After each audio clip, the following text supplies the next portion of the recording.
Morning students, welcome to the class.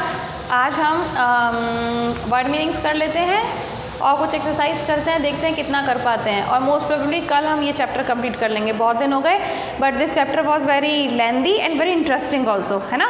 तो I hope कि आप सबको बड़ा मज़ा आया होगा इसको पढ़ने में।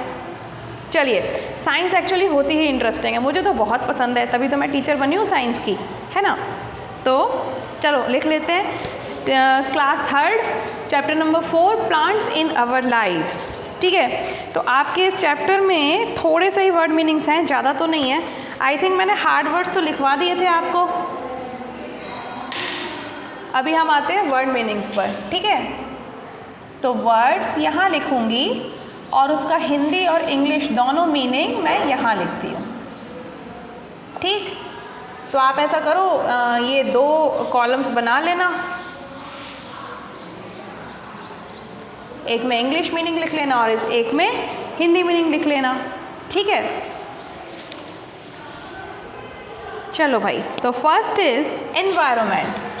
देखो, साइंस जब पढ़ते हो, EVS इज इन्वायरमेंटल साइंस। तो जब साइंस पढ़ते हो तो बहुत बड़े बड़े वर्ड्स पढ़ने पड़ते हैं। Science is a very interesting plus tough subject. वो कोई ऐसे हिंदी की तरह कहानी सुनने वाला सब्जेक्ट नहीं है कि आपने आराम से कहानी सुन ली। दिमाग लगाना पड़ता है। वैसे तो हिंदी में भी दिमाग लगाना पड़ता है, उसे भी सरल मत समझना, लेकिन हिंदी जल्दी इसलिए समझ में आ जाती है क्योंकि वो हम रोज़ बोलते हैं, है ना। वो तो हमारी मदर लैंग्वेज है, इसीलिए अपन समझ सकते हैं। लेकिन आप जब बड़े हो जाओगे, हिंदी की ग्रामर पढ़ोगे, तब आपको पता चलेगा उसमें कितनी इंटरेस्टिंग चीज़ें और कितनी टफ भी है। ऐसी बात नहीं है, कोई भी सब्जेक्ट सरल नहीं होता है, मेहनत करनी पड़ती है सब सब्जेक्ट को समझने में। बट हिंदी इसलिए अच्छा होता है ताकि क्योंकि वो हमारी मदर लैंग्वेज है, इसीलिए हमें आसानी से समझ आ जाता है ना। चलो कोई नहीं, अभी हम साइंस पढ़ते हैं। तो इसमें आता है एनवायरनमेंट, ENVIRONMENT, एनवायरनमेंट। एनवायरनमेंट हम किसको कहते हैं? अपने सराउंडिंग्स को कह सकते हैं। SURROUNDING, surrounding. जब आप और बड़े हो जाओगे तब आप और अच्छे से समझ पाओगे कि इन्वायरमेंट का और भी मीनिंग होते हैं। बट अभी आप छोटे हो तो आपके हिसाब से सराउंडिंग ठीक है। सराउंडिंग, इसको हम हिंदी में पता है क्या कहते हैं? जो हमारे आसपास का जो मौसम होता है या जो सब चीज़ें होती हैं उसको, तो इसे हम कहते हैं, एक मिनट, वातावरण। क्या कहते हैं? वातावरण। ठीक है भाई। Second, life span, LIFESPAN। Life span किसे कहते हैं? लाइफ टाइम को कह सकते हैं। कितना किसी का जीवन काल है और उसका कितने दिनों तक वो जीवित रहेगा, उसको हम कहते हैं। ठीक है, लाइफ स्पैन, जीवन काल। जीवन काल का मतलब उसकी कितनी लाइफ है। तो लाइफ स्पैन मतलब लाइफ टाइम या उसका टोटल लाइफ जो कहते हैं ना, उसको हम कह सकते हैं। ठीक। थर्ड हम लिखते हैं टेंड्रिल्स। टेंड्रिल से कुछ याद आया? टेंड्रिल क्या होता था? जो क्लाइंबर्स होते थे, क्लाइंबर्स के अंदर से ऐसी ऐसी गोल गोल गोल निकली होती हैं चीज़ें, उनको हम टेंड्रिल कहते हैं। इसको हम हिंदी में, इसको हम एक और चीज़ कह सकते हैं, RINGLET, रिंगलेट। रिंगलेट मतलब क्या होता है? लता, तंतु।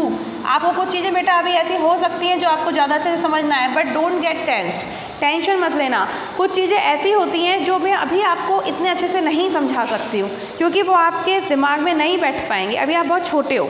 तो अभी मैं आपको आसान शब्दों में समझा देती हूँ, लेकिन कुछ चीज़ें आपको नेक्स्ट ईयर या उससे भी नेक्स्ट ईयर अच्छे से समझ आएंगी। तो बिल्कुल टेंशन मत लेना, कुछ चीज़ों को थोड़े दिन के लिए छोड़ देना भी ठीक रहता है। ठीक है, तो टेंड्रिल्स, हमें इतना तो पता है कि जो क्लाइंबर्स होते हैं, जो प्लांट्स ऐसे होते हैं जो बहुत सॉफ्ट होते हैं, बहुत वीक होते हैं, जो अपने आप से खड़े नहीं हो सकते, उनको सपोर्ट की ज़रूरत होती है।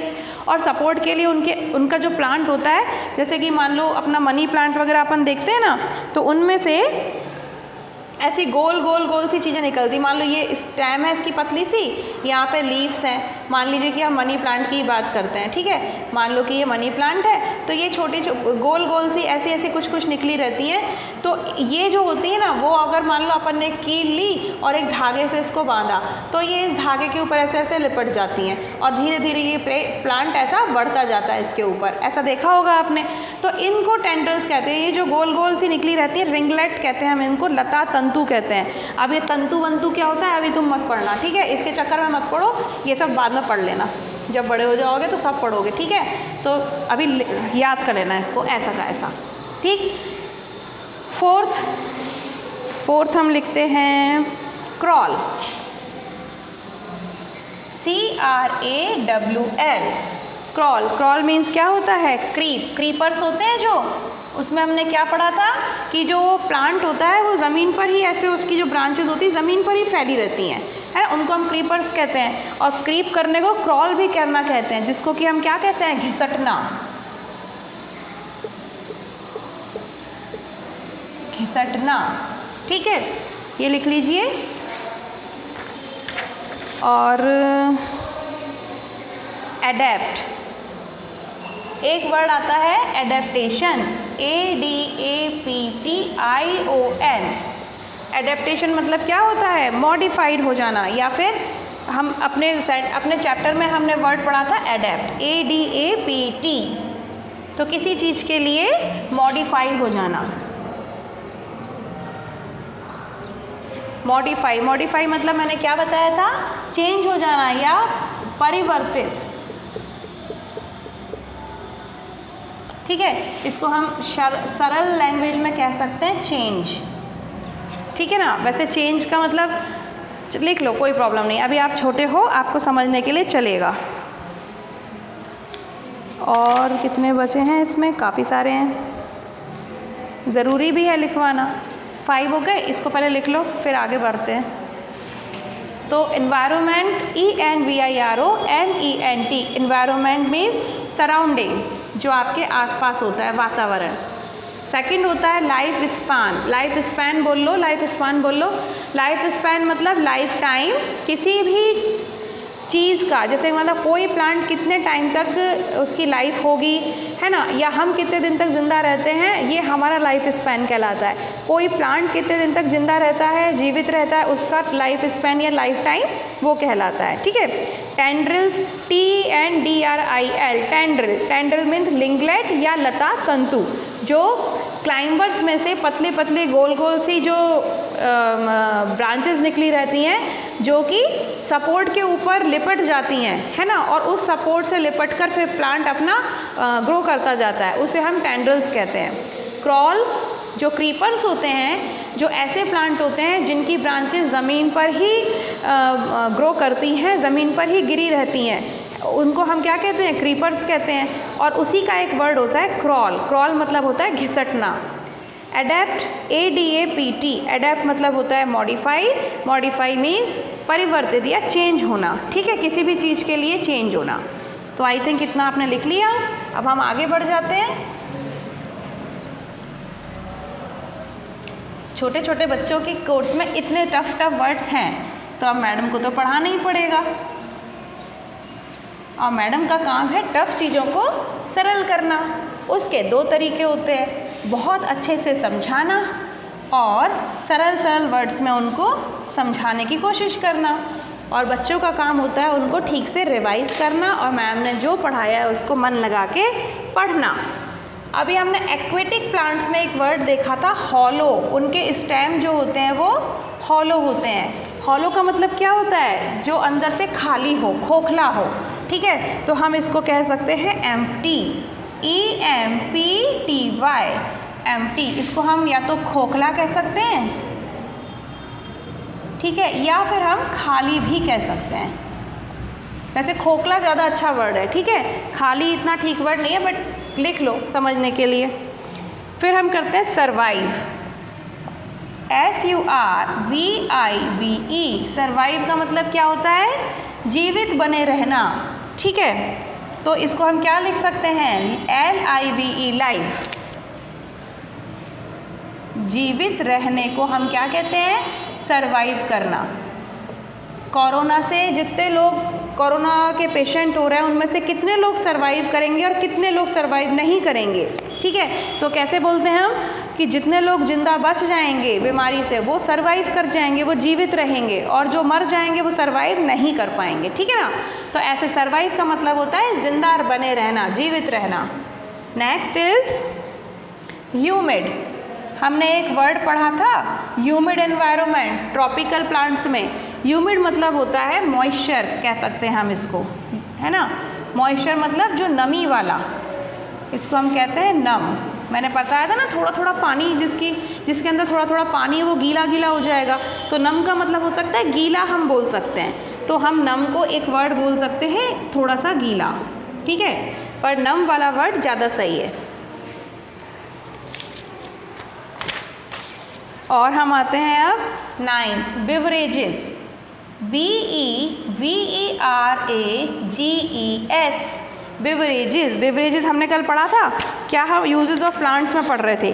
तो लिक्विड जो ड्रिंक्स होती हैं, LIQUID लिक्विड ड्रिंक्स, जैसे कि आप ये पीते हो ना कोका कोला, या फिर ये रियल फ्रूट जूसेस जैसे चीज़ें जो आती हैं, तो ये सब बेवरेजेस कहलाती है, लिक्विड ड्रिंक्स। इनको हिंदी में क्या बोलते हैं? पेय पदार्थ। तो इसको सिर्फ पेय लिख लो। 10th और लास्ट इज फाइबर। प्लांट से हमें फाइबर मिलते हैं, फाइबर से हम कपड़े बनाते हैं। तो ये फाइबर क्या होते हैं? THREAD, थ्रेड, धागे जैसे स्ट्रक्चर्स होते हैं जिसको हम क्या कहते हैं? रेशा। तो ये लिख दो।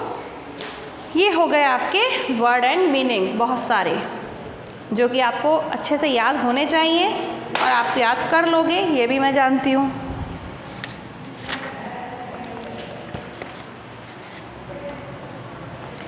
इसके अलावा कोई एक्टिविटी तो है नहीं आपकी? हाँ है ना, एक एक्टिविटी थी पेज नंबर 25 पे, and I think you will do this.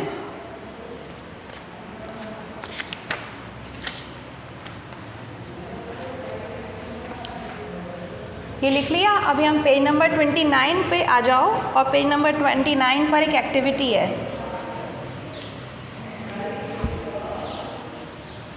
आपको एक प्लांट का नाम दिया गया है और वो किस टाइप का प्लांट है वो दिया गया है ना। इसी तरीके से हमें 3-4 और लिखने हैं। तो चलो वो मैं लिखवाऊँ आपको, और ये आपको बुक में ही करनी है एक्टिविटी, ये सब बच्चों को पता है। एक्टिविटी कोई भी कॉपी में नहीं करता है। तो एक्टिविटी एट पेज नंबर 25, आपको यहाँ पर सीरियल नंबर दिए हुए हैं, यहाँ पे आपको नेम ऑफ द प्लांट दिया हुआ है,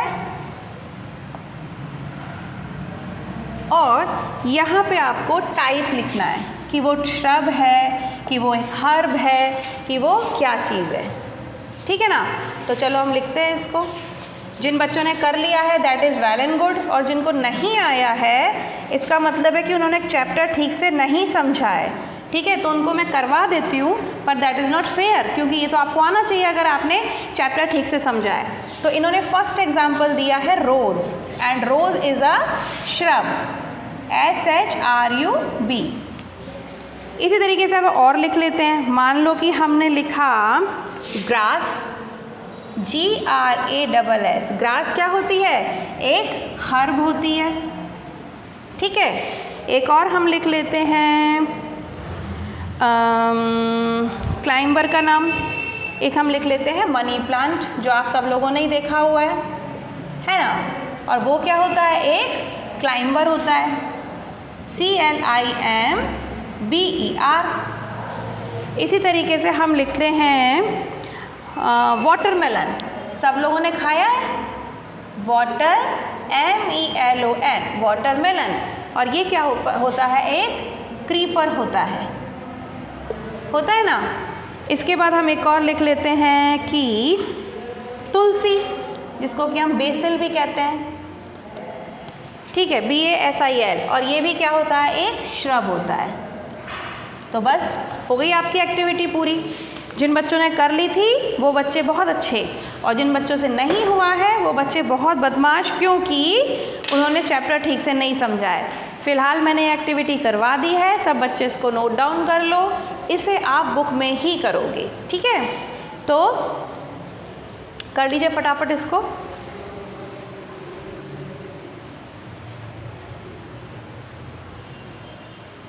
वीडियो पॉज करके अब तो लिखना आ ही गया होगा, क्योंकि बहुत सारी कॉपीज चेक करने के लिए देते रहते हो तुम लोग। जो भी मैं पढ़ा रही हूँ उसको फटाफट पढ़ते जाओ, क्योंकि दिवाली से पहले आपके हाफ ईयरली टेस्ट जैसे कुछ होंगे, मतलब एग्ज़ाम्स होंगे आपके प्रॉपर 80 नंबर वाले, ठीक है। तो इसीलिए कह रही हूँ कॉपीज़ कंप्लीट रखो, कोई भी बच्चा, और स्पेशली पेरेंट्स। हर किसी से मैं एक ही एक्सक्यूज़ सुन रही हूँ कि भाई तबीयत ख़राब हो गई थी, नानी के घर चले गए थे, दादाजी के घर चले गए थे, पता नहीं किस किस के। आप अपने ही घर में रह लो और अपने बच्चों की पढ़ाई पे ध्यान दीजिए। अभी कुछ कॉपीज़ आएंगी जो फर्स्ट चैप्टर से चेक नहीं है, अभी तो ठीक है, आगे से मैं नहीं लूँगी, मैं आपको क्लियर बोल देती हूँ। तो अभी अपने बच्चों के ऊपर ध्यान दीजिए, उनके काम को कंप्लीट कराइए, क्योंकि दिवाली से पहले हाफ ईयरली एग्ज़ाम्स हो जाएंगे जो 80 मार्क्स के होते हैं। तो इसीलिए सभी पेरेंट्स को मैं रिक्वेस्ट कर रही हूँ आखिरी बार कि वो अपने बच्चों पर ध्यान दें, उनको पढ़ाएं और उनके साथ बैठें। टाइम पर कॉपीज चेक हो जाएंगी, इट विल बी बेटर, ठीक है। एनीवेज, तो ये हो गया हमारा एक्टिविटी और वर्ड मीनिंग्स। कल अभी हम इसके एक्सरसाइजेस करके इस चैप्टर को कंप्लीट कर देंगे, ठीक है। तो have a very great day to all of you, and अपना ख्याल रखो। We will meet tomorrow. Bye bye.